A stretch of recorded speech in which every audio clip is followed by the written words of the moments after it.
Bom dia, meus amados irmãos. A graça e a paz do Senhor Jesus. Louvado seja sempre o nome do Senhor. Nós vamos retomando, então, os nossos minutos devocionais a cada manhã, por volta das 7h30. Só que nós concluímos o livro de Salmos. E, então, começaremos agora o Novo Testamento. E o nosso propósito é, a partir de Mateus, fazer devocionais em pequenos textos, ou às vezes um pouquinho maiores, de forma que a gente possa trazer um pouco do que ele nos ensina e também das aplicações para as nossas vidas. É claro, portanto, vamos começar com Mateus capítulo 1, versículo de 1 a 17, em que se encontra a genealogia de Jesus Cristo, o Filho de Deus, também o filho de Davi, o filho de Abraão. E o diz assim o texto: Livro da genealogia de Jesus Cristo, filho de Davi, filho de Abraão. Abraão gerou a Isaque, Isaque a Jacó, Jacó a Judá e a seus irmãos. Judá gerou de Tamar a Pérez, a Zera, Pérez gerou a Esrom, Esrom a Arão. Arão gerou a Aminadab, Aminadab a Nasson, Nasson a Salmão. Salmão gerou de Raabe a Boaz, este de Rute gerou a Obed, e Obed a Jessé. Jessé gerou o rei Davi, e o rei Davi a Salomão, da que fora mulher de Urias. Salomão gerou a Roboão, Roboão a Abias, Abias a Asa. Asa gerou a Josafá, Josafá a Jorão, Jorão a Uzias. Uzias gerou a Jotão, Jotão a Acás, Acás a Ezequias. Ezequias gerou a Manassés, Manassés a Amon, Amon a Josias. Josias gerou a Jeconias e a seus irmãos no tempo do exílio da Babilônia. E parando um pouquinho agora, nós vemos como o texto vai nos levando pela genealogia que o Novo Testamento já nos conta. É ele quem vai nos dando a genealogia de Jesus Cristo. E para Mateus, o ponto de partida é aquele que é o pai da nação, que é Abraão. Ele poderia realmente recuar mais. Lucas vai fazer isso. Lucas vai recuar até Adão, de forma que, a partir de Adão, nós temos a genealogia do Senhor Jesus. E se você, em algum momento, já leu genealogias no Antigo Testamento e pulou porque viu que não havia algum proveito, nesse momento você vê a grande importância da genealogia, porque a genealogia em Mateus é a genealogia de Jesus que nos conduz àquele que é o filho da promessa, portanto o filho de Abraão, e é o rei prometido, o rei de Israel, o grande rei, porque ele é o filho do pai da dinastia. Davi é aquele que começa a dinastia, portanto, a dinastia davídica. Jesus Cristo, na genealogia, ele é 100% homem. Observe a importância da genealogia, que é mostrar a plena humanidade de Cristo, o representante perfeito. Ele, de fato, é filho de Adão, porque ele veio seguindo a descendência de Adão. E é exatamente o cumprimento de todas as promessas de Deus. Deus prometeu para Adão, Deus prometeu para Abraão, Deus prometeu para Davi e assim por diante. Portanto, ele é o cumprimento real. Ele é realmente o filho prometido por Deus, aquele que viria para salvar o mundo. A humanidade de Cristo é fundamental. É fundamental até para aplicarmos a nossa vida, porque uma vez que o Senhor Jesus ele foi 100% homem, e na verdade ele não só foi, ele é eternamente 100% homem. Então, aplicamos a nossa vida a uma mediação perfeita. Ele que viveu como um de nós, ele compreende as nossas lutas. O autor aos Hebreus vem inclusive a nos falar isso, como ele nos diz no versículo 17 do capítulo 2 de Hebreus.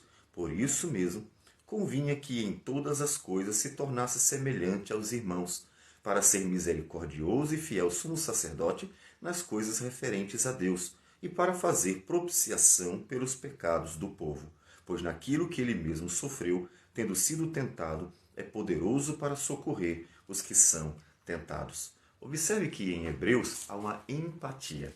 O Senhor Jesus, ele é 100% homem, ele é filho de Abraão, ele é filho de Davi, ele é 100% homem. E a empatia, porque ele viveu como um de nós. Ele é poderoso para nos socorrer, porque de fato ele é o Salvador, ele é o Filho de Deus, portanto ele é Deus de Deus. Mas ele também é empático. não é só uma simpatia. Ele não apenas olha para nós assim, poxa, eu estou vendo a luta, a dor, a angústia deles e se sente simpático, ou seja, quer chegar junto a nós. Não é apenas simpatia, é empatia, porque o empático é aquele que vivencia o problema, e Jesus vivenciou o problema. Ele passou por tudo que nós passamos. Até porque problemas, eles são comuns a todas as gerações e os problemas costumam ser semelhantes. É claro que o seu problema, ele é um problema pessoal, o meu problema é um problema pessoal e assim por diante. Mas se nós analisarmos os problemas pessoais de todas as gerações, veremos que eles são muito semelhantes. Incorrem normalmente nas mesmas questões, ainda que haja uma subjetividade, a pessoalidade do problema. E o Senhor Jesus passou, ele sabe. Então, o Senhor Jesus é empático. Ele é o verdadeiro homem, o filho da promessa. E isso já nos aplica outra questão.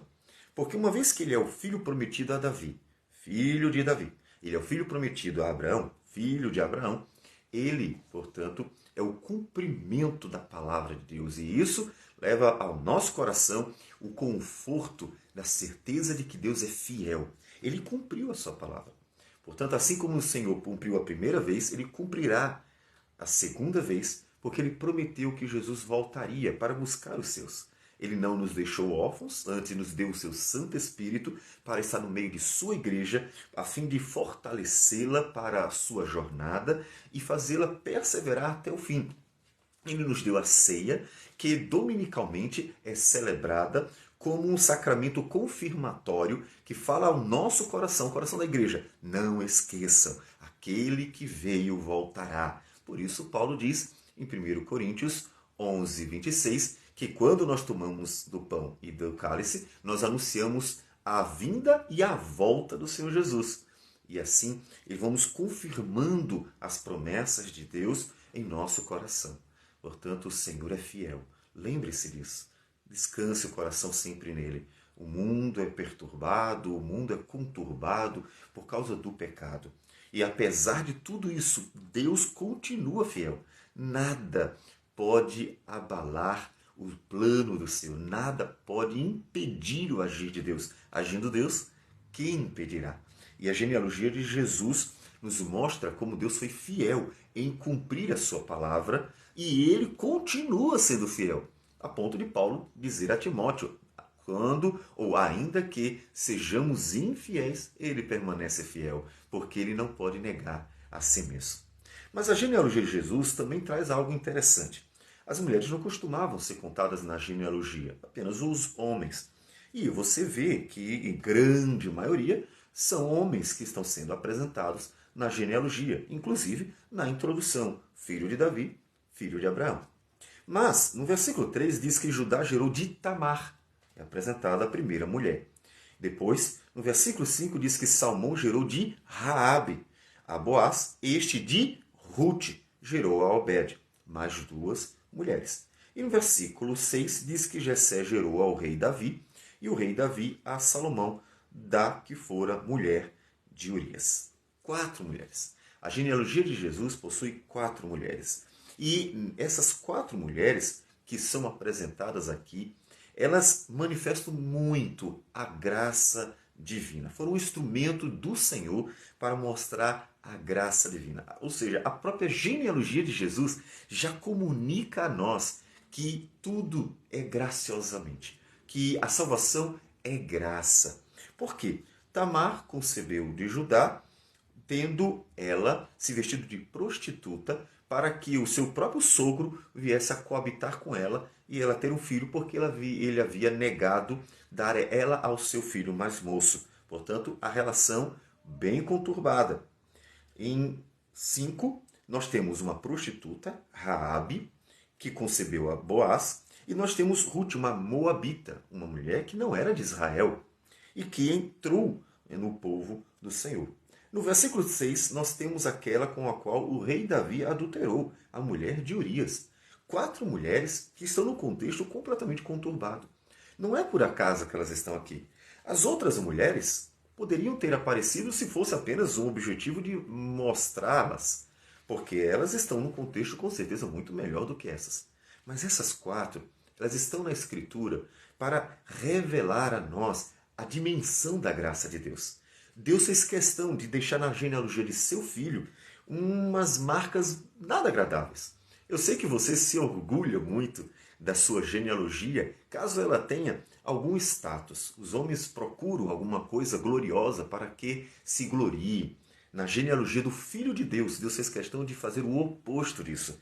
Há também muita coisa em que se vê envergonhar. Mulheres prostitutas, de relações adúlteras, mulheres gentias. Ou seja, o Senhor fez questão de colocar na genealogia do seu filho uns relacionamentos conturbados para manifestar a graça. Não é por obras, mas é pela graça. E a genealogia já comunica isso. Portanto, nós vemos como a vinda de Cristo é uma dádiva graciosa de Deus, para manifestar a graça de Deus, a misericórdia de Deus, o amor de Deus, a compaixão de Deus. A genealogia de Jesus já nos comunica a sua perfeita humanidade, em que Deus manifesta graça aos pecadores. E Ele nos convida graciosamente a viver em Cristo e para Cristo.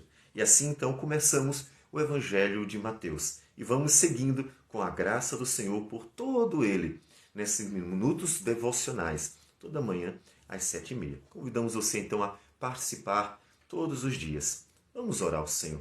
Senhor Deus amado, bendito o teu nome. Nós agradecemos por tudo. Como não agradecer?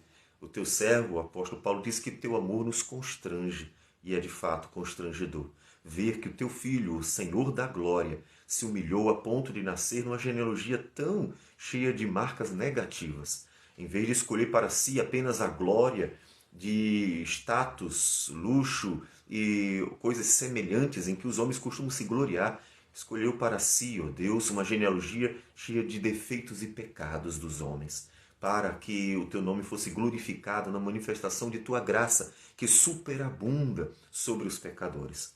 Muito obrigado por isso. Que o Senhor seja engrandecido por tudo isso. Receba a nossa oração, nossa gratidão e tudo em nome do teu Filho amado, Jesus. Amém, Senhor. Que Deus abençoe a todos e tenham um bom dia.